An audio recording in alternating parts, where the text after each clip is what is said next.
We're ready to start the next writing unit. In your last writing unit, we wrote historical fiction set during the September 11th attacks of 2001.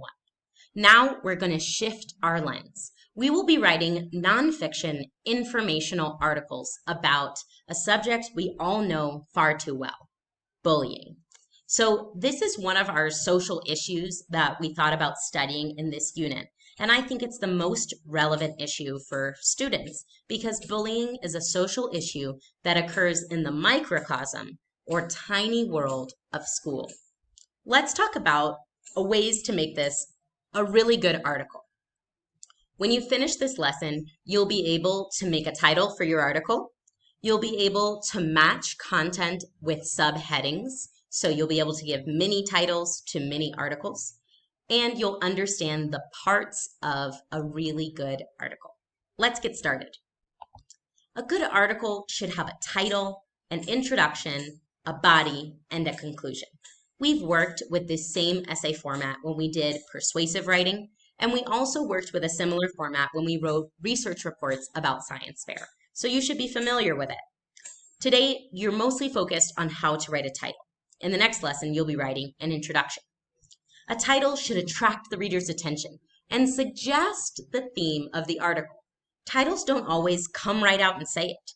Articles might also have subheadings before each paragraph to organize information. This is sort of like the sub-chapter titles we created when we wrote historical fiction. The second part, the introduction, should clearly define the topic and grab the reader's attention.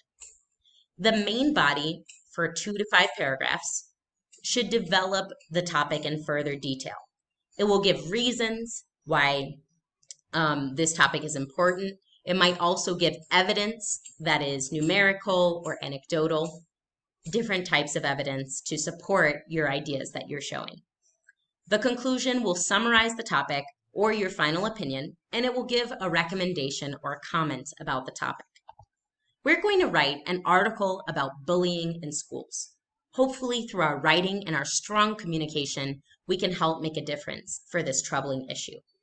In the first paragraph, you'll write an introduction to the type of topic, you'll identify different types of bullying, and you'll talk about why it is important to prevent bullying. In the olden days, some of my parents' generation, they used to think bullying was just a part of growing up, and it was just something you get through and you get over it. But now we know that's not really true. Bullying doesn't have to be a part of everyone's youth, and we can do something to stop it. In your introduction, make sure you clarify why it is important to prevent and stop bullying. In paragraphs 2 and 3, you're going to be giving information, statistics, using comparing and contrasting, and analyzing graphs. The way that you give this information needs to be bite-sized and clear in order for your reader. You're going to take them through and help them understand the significance behind the different data points you choose to share. Paragraph 4 is optional. You might choose to give some anecdotal evidence through a personal story that you've seen, witnessed, or unfortunately been a victim or a bully of, a particular instance of bullying that really happened. This is like a mini personal narrative, just a scene from a real life where we can get some evidence about the topic of bullying. In your final paragraph, no matter whether you did paragraph 4 or not, you will give a conclusion. You'll make recommendations, share how people can get help if bullying is happening to them or to a friend. You'll share solutions to the problem of bullying and reflect on all that we understand together. The conclusion really ties together all the little ideas we discussed throughout the essay. Here's some tips and advice. We want to use vocabulary and descriptive language that's appropriate for the article. We should link words and expressions using transition words. A variety of vocabulary will improve your work and make it more interesting to read. So try not to say bullying is bad because bullies are bad and they do bad things, and when you're bad, bad stuff happens and you get in trouble. See how I've overused the word bad? Boring. Boom, wake your reader up by mixing up that vocabulary and making your writing interesting. Don't overuse over-personal or over-emotional language. We're writing for the general public. We're not writing for a circle of friends. So we want to make sure that we're precise in our language and we're professional as we're writing an article showing that we know how to use research and evidence when we talk about a topic. Now, we mentioned a little bit that titles in articles might suggest the meaning of the article, but they don't always come right out and say it. Take these titles, for example. How to reach the top. Is jogging bad for our health? Mouth-watering recipes. An apple a day keeps the doctor away. Do you need to be connected? Notice how these titles jump off the page. They get the reader involved right away. Some of them use questions to help draw the reader in. Some of them use exciting adjectives like mouth-watering, or some of them suggest a piece of advice that the reader will walk away with at the end, like how to reach the top or an apple a day keeps the doctor away. Now, when we read these titles, we also want to make sure we understand what the content of the article will really be. So for example, which of these titles do you think is talking about a healthy diet?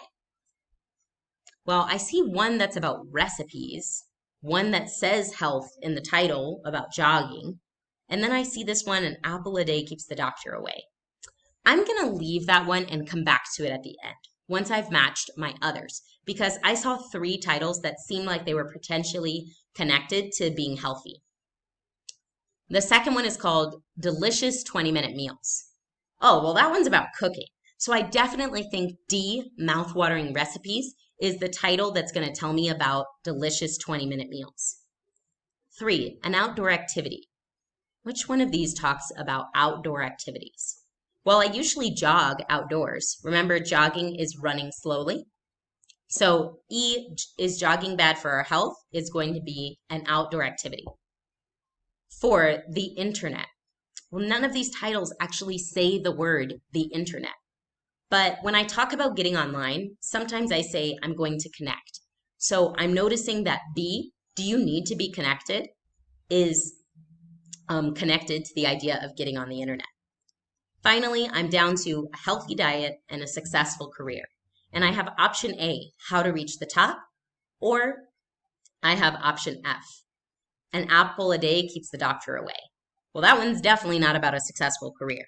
How to reach the top seems a little bit clearer in terms of how to be advanced in your career. So I'm going to say number 5 connects to A. And a healthy diet, an apple a day keeps the doctor away. I think that those two are connected.